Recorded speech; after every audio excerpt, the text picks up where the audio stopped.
The ongoing saga of Daniel Khalife. Well, Peter, he didn't enter any kind of plea about escaping from Wandsworth Prison, but it would have been interesting if he just said he was not guilty of that offence, wouldn't it? We shall have to let the wheels of justice turn accordingly. Yes, indeed. And, I think he might be a bit screwed on that one, though. It's a bit of an open and shut case. But just briefly, we'll move on to shoplifting in just a second. This isn't really a police issue, but a lot of left-leaning politicians saying, oh, this is the prison service depleted because of Tory austerity, Tory cuts. I mean, you can argue that it is depleted, only 70% full staff at Wandsworth. But this escape was the fault of two guys on the gatehouse, wasn't it? The entire criminal justice system is creaking at the seams, to be perfectly honest with you. But in answer to your question, this is a security lapse of epic proportions. Of that which you might expect a schoolboy to make. In fact, apologies to all schoolboys. Yeah, not fair to school kids. I think if we put them in charge of Wandsworth Prison, they might have done a rather better job. A quick comment before we move on about, we were just talking about extreme and pathetic, pointless wokery in the police service. And I've been making this point since last week. Not enough staff, apparently, at Wandsworth Jail to make sure that prisoners can't break out of it, but enough staff to raise a pride flag to fly above the gates of that fine penitentiary. What's that about? Well, I'm sure that's of great reassurance to anybody of that sexual orientation. All welcome. Who, as they get driven in through the gates, they can think, oh, this is an inclusive prison. Haven't I landed in the right spot? Oh, God. It just defies belief, doesn't it? It's pathetic. It's pathetic. Who needs a pride? Look, I'm all for pride. I'm all for LGBTQ rights, but I'm sure that even the most vehement member of the LGBT community would not see the point of a flag above a prison. Am I right? Well, where does it end? Yeah. Because what if somebody who in a senior role at the prison has a particular allegiance to a country or a regime of some shape or form, and they want to make a bid to fly a flag there because it's this week or it's that week or it's this month or it's another month? I think really things like our public services should remain bastions of impartiality. Yeah, exactly. Now, just a quick word before we finally move on to shoplifting. Earlier I did the story about Robert Brown, the former British Airways captain pilot who claw-hammered his wife to death in 2010 while his kids were cowering in a room next door, and then drove her lifeless body to Windsor Great Park, where he got the kids to play in the grass while he, a few yards away, dug her grave, shoved her dead body in there and then drove off. He got 26 years. Somehow he managed to get away with the charge of manslaughter. A lot of people saying it should have been murder. And he's getting out after 13 years. That's not justice, is it? It most certainly isn't. And my heart goes out to those who love Jo and who knew her. It isn't justice in any way, shape or form whatsoever. There are so many aggravating factors about that I find it almost beyond comprehension that he could even be considered for release.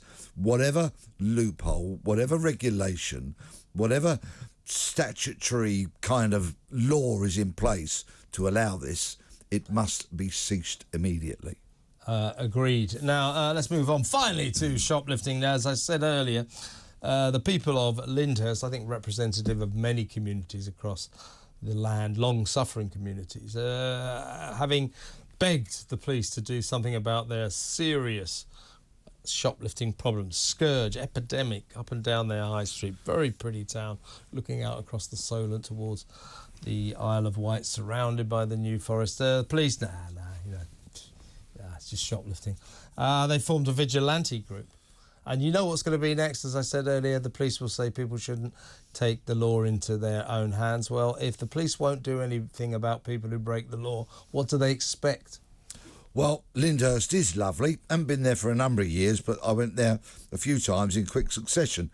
It's beautiful. It's in the New Forest, which is a place of special beauty. It really is. And not only is it shoplifting that the residents have got rather angry about because they've not had any police activity or response, it's been sheds being burgled, houses being burgled, tools, garden implements, all those kind of things which people value and can come to some considerable cost, and the police response has been diddly squat. So they gather together with their WhatsApp groups, with their Facebook groups, so they can alert one another. And if a suspect comes into a shop, they alert other shops, and when people steal, they're confronted, and they have been having items returned, all because the police are not there. Now, in many places, of course, businesses are coming together to employ private security companies who have staff trained by experienced former police officers. They're trained in the law, they're trained in arrest techniques, and these companies come with a prosecution arm. So they actually prosecute these offenders through private prosecutions, and sometimes they get banning orders placed upon these offenders. So if they return and steal again, they actually get charged with burglary and not theft, which is, of course, a lesser crime.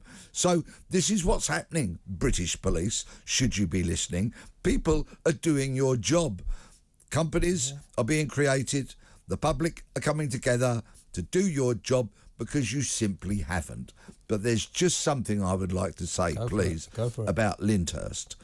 The outgoing chief constable of Lindhurst was called Olivia Pinkney, and she retired just a few short months ago.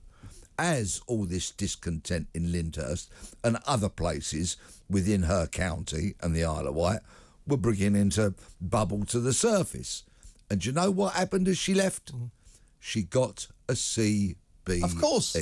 Commander of the British Empire.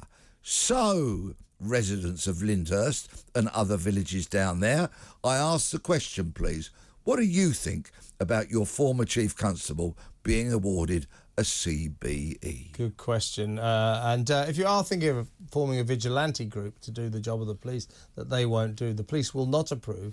They'll make kind of useless statements about you mustn't take the law into your own hands. But if you want to make sure it gets through and the police don't mind, just say that your vigilante group is very inclusive. Then they won't mind. Last question to you, Peter. Overarching question concerning everything we've talked about in the last half an hour about the police. Mail on Sunday, a powerful leader yesterday, concluding with the basic question: if the police cannot protect the British public from crime, what is the point of them? Very good question. And unfortunately, I have long advised people that the police are not there to protect us. So what must we do? We must protect ourselves, our loved ones, our homes, everything that we've worked so hard for. Get that security system. Get that CCTV, get that alarm. They're not as expensive as they used to be. Please, if you can spare the cash, any kind of security system on your car, an old school steering wheel lock, because car thieves these days don't carry tools, they carry tech. Yeah, that's right. So if you've got an old school thing that requires tools, that'll bamboozle them. It will, sadly, they will move on to somebody else's car. Please, everybody, protect you and yours. Well said, Peter. Now, you'll be appearing, I think, on Vanessa Feltz's Drive Time show after 5 p.m.